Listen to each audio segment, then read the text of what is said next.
मित्रों, यूं महसूस होता है कि इंडिया की बीएसएफ यानी उनकी जो बॉर्डर सिक्योरिटी फोर्स है वो गालिबन फ्रस्ट्रेशन का शिकार है।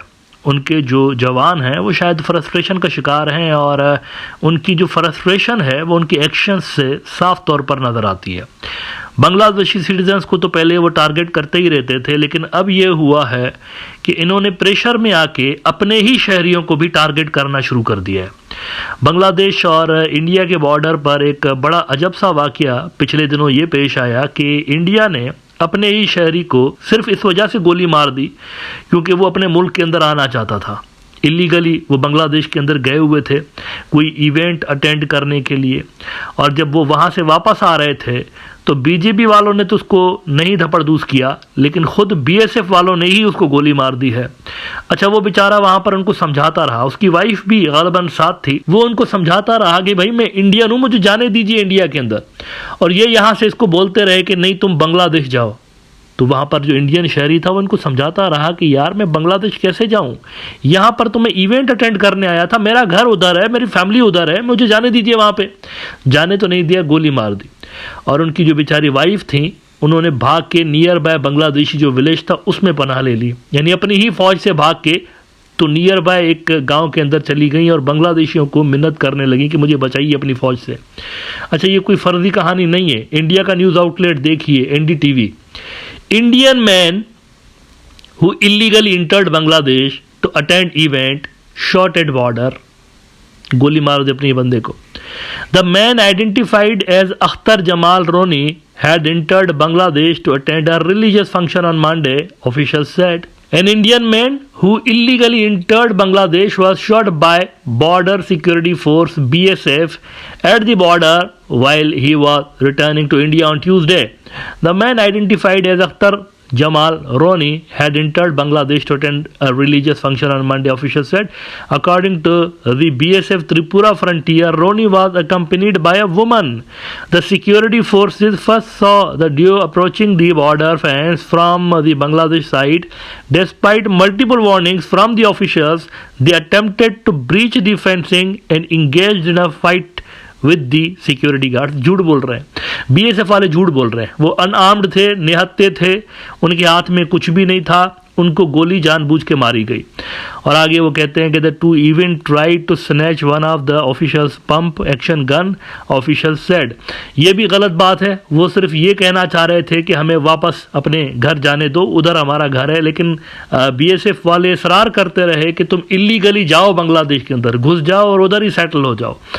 तो इस पे उन्होंने अपने बंदे को गोली मार दी, अपने शहरी को गोली मार दी। क्लियरली शो कर रहा है कि इंडिया के पॉलिसी मेकर्स, इंडिया की फोर्सेस जो बॉर्डर पर खड़ी हुई हैं, फ्रस्ट्रेशन का शिकार है, कंफ्यूज्ड हैं, उनको समझ में नहीं आ रहा कि किस तरीके से डील किया जाए बॉर्डर को, अपने ही बंदों को धपड़धूस करने में तुले हुए। अच्छा, ऐसा क्यों हो रहा है? क्योंकि बांग्लादेश एक इकलौता ऐसा मुल्क बचा हुआ था इस रीजन के अंदर, पूरे रीजन में, जो कि इंडिया के पॉलिटिकली इंडिया के जोन ऑफ इन्फ्लुएंस में था। मतलब यहाँ पर भी हम शेख हसीना के दौर में बातें करते रहे कि ट्रेड के हवालों से और डिफेंस के हवालों से चाइना जो है वो रिप्लेस नहीं हो सकता बांग्लादेश के अंदर, क्योंकि इंडिया में उतनी कैपेबिलिटी नहीं है। बांग्लादेश को इंडिया उतनी चीज़ें नहीं दे सकता, ट्रेड के हवाले से, इन्वेस्टमेंट के हवाले से और मिलिट्री के हवालों से उतना कुछ ऑफ़र नहीं कर सकता जितना इनके पास है, चाइनीज़ के पास। तो वहाँ तो ये रिप्लेस नहीं कर सकते, लेकिन पॉलिटिकली बांग्लादेश टोटली इंडिया के जोन ऑफ इन्फ्लुएंस में था। अब वहाँ से जब शेख हसीना गई हैं तो ये कंफ्यूज हैं कि कैसे डील किया जाए इसको। और ये बात देखें, मैं नहीं कह रहा हूँ, आज देखिए इकोनॉमिस्ट ने क्या स्टोरी लगाई है, दुनिया के सबसे बड़े न्यूज़ आउटलेट्स में से एक है इकोनॉमिस्ट, इसको सारी दुनिया में पढ़ा जाता है। इन्होंने कहा कि why India isn't winning the contest with China, China से हार रहे हैं वो, अपने रीजन के अंदर भी हार रहे हैं। A series of setbacks suggest that new policies are needed.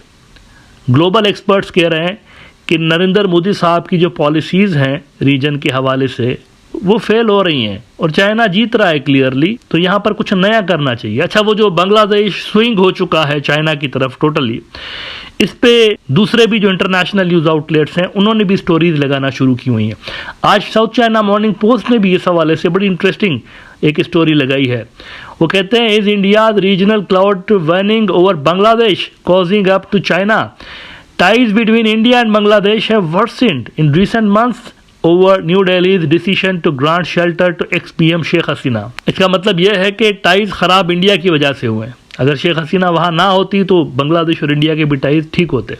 कहते हैं since the downfall of Bangladesh prime minister Sheikh Hasina last year, China has held several talks with Bangladesh interim government led by Nobel Prize winner Muhammad Yunus. In contrast, contacts between India and Bangladesh were put on the back burner amid tensions between two neighbors that previously enjoyed a close partnership under the Hasina regime, analysts said. यानी आखिरी जो strong hold था India का reason के अंदर, आखिरी बचा हुआ जो स्ट्रॉन्ग होल्ड था वो भी जबरदस्त हो चुका है। अब थोड़ा सा अगेन रिकैप करिए कि नरेंद्र मोदी को किस तरह का साउथ एशिया देकर गए थे कांग्रेस पार्टी वाले।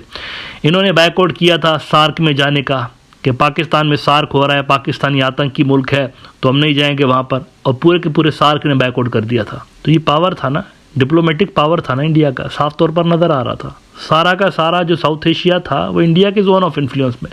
नेपाली भी नहीं गए पाकिस्तान, बांग्लादेशी भी नहीं गए, भूटानी भी नहीं गए, ये नहीं गए सारे के सारे इंडिया की वजह से। लेकिन आज का साउथ एशिया टोटली डिफरेंट है। तो ये लड़ाई इंडिया हार चुका है बेसिकली, ये हारी हुई लड़ाई है और अब उनको समझ में नहीं आ रहा, फ्रस्ट्रेटेड है कि बॉर्डर्स को कैसे कंट्रोल करें, डिप्लोमेटिक इन्फ्लुएंस को कैसे रिवाइव करें। बांग्लादेश की नीयत ठीक है, ये मैं आपको बता दूं, उनकी नीयत ठीक है, वो कन्फ्रंटेशन नहीं चाहते इंडिया से।